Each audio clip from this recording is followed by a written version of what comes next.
सोलापूर महानगरपालिकेच्या स्थायी समितीचं आज बजेट झालं आणि या बजेटमध्ये आयुक्तांनी जे आकडे प्रशासनाने सुचवले होते त्याच्यामध्ये स्थायी समिती सभापती त्यांनी प्रचंड असा मोठा बदल केला आणि त्या बदलामुळं आज सोलापूर शहरात आयुक्तांना जे काय उपाययोजना सुधारित काम करण्याचं आहे त्याच्यामध्ये मोठी अशी तफावत आहे.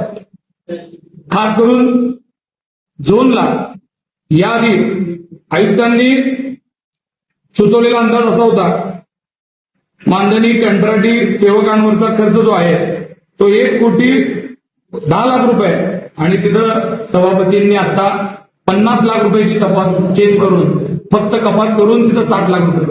मी आयुक्तांना आता समक्ष विचारलं की एवढी मोठी तफावत जर झाली, हे एका झोनचं उदाहरण देतोय, असे 8 झोन आहेत आणि त्याच्यामधली जी काय फक्त कामगारांच्या बाबतीतली एवढी 50 लाख रुपयाची तरतूद जर कम झाली तर तुम्ही सभागृहात काम करू शकणार आहेत का नगरसेवकांचं? तर आयुक्तांचं म्हणणं आहे की कुठेही काम होणार नाही. तरी सुद्धा आयुक्तांनी सुचवलेल्या या अशा आकड्यांमधला हा तुम्हाला सांगितलेला एक आकडा आहे. रस्ते दुरुस्तीसाठी आयुक्तांनी 25 लाख रुपये सुचवले होते, सभापतींनी 15 लाख रुपयाची प्रत्येक झोनला कपात करून फक्त 10 लाख रुपये ठेवले. गटारी सुधारणामध्ये आयुक्तांनी सुचवलेला अंदाज आहे त्याच्यापेक्षा 10-15 लाख रुपयाचा आकडा कमी केला. मग प्रत्येक झोनला जर एवढ्या मोठ्या रकमा कम झाल्या आणि त्या रकमा आयुक्तांनी सुचवलेल्या भांडवली कामातल्या ज्या रकमा आहेत, ती जी रक्कम आहे ती आहे 31 करोड रुपये आयुक्तांनी भांडवली सदस्यांसाठी सुचवले होते.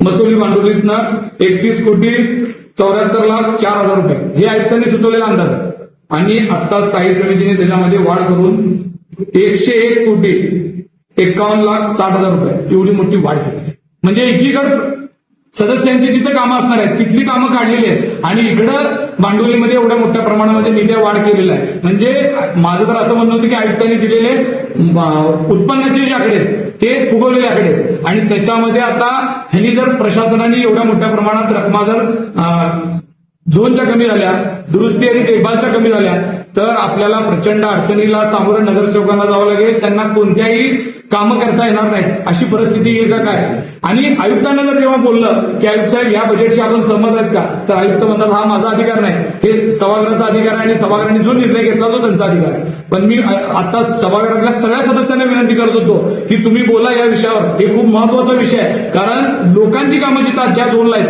तिथंच जर पैसे नसतील तर प्रशासन काम कसं करू शकतं? म्हणजे एकीकडे आत्ताच्या बघा ना तुम्ही, मी आयुक्तांनी भांडवली कामातल्या रकमेमध्ये किती मोठी तफावत आहे, तर 69 कोटी रुपयाची तफावत आता त्यांच्यामध्ये.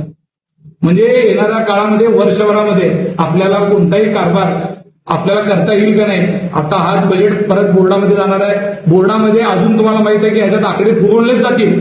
आकडे वास्तविक आकड्यांमध्ये खूप फरक आहे. 150 करोड रुपये असे आहेत की ते आपल्याला प्रॅक्टिकली मिळालेले नाही. तरी सुद्धा आयुक्तांनी कॅरी फॉरवर्ड करत दरवर्षी आपण घेतो तसंच घेत आलेले आहेत आणि आज येताना असंच वाटतं की आज ते येतील. अहो गेली कित्येक वर्ष झाले ते पैसे वसूल झालेले आहेत आणि तुम्ही त्याला आधारित धरून जर एवढे मोठे आकडे फुगून बजेट करणार असाल तर हे बजेट म्हणजे सोलापूरकरांची दिशाभूल होतीये का काय अशी परिस्थिती आहे. सोलापूर महानगरपालिकेतून येणाऱ्या काळात फक्त कर्मचाऱ्यांच्या पगारी होतील का काय एवढीच परिस्थिती आहे. बाकी विकास कामाला पूर्ण मूतमाटी मिळणार आहे अशी परिस्थिती आहे. म्हणजे सत्ताधाऱ्याच्या अंदाजपत्रकावर तुम्ही नाराजी व्यक्त करा. अंदाजपत्रक आम्ही आता त्यांना मी सांगितलं की या ह्याच्याशी मी एकमत नाही आहे, तर त्यांनी सांगितलं की आम्ही बहुमताने करू. आम्ही म्हणत होतो आपण ह्याच्यामध्ये सूचना दुरुस्ती करून घ्या, काही गोष्टी आमचा याचा बदल करून घ्या, कारण ज्या गोष्टीला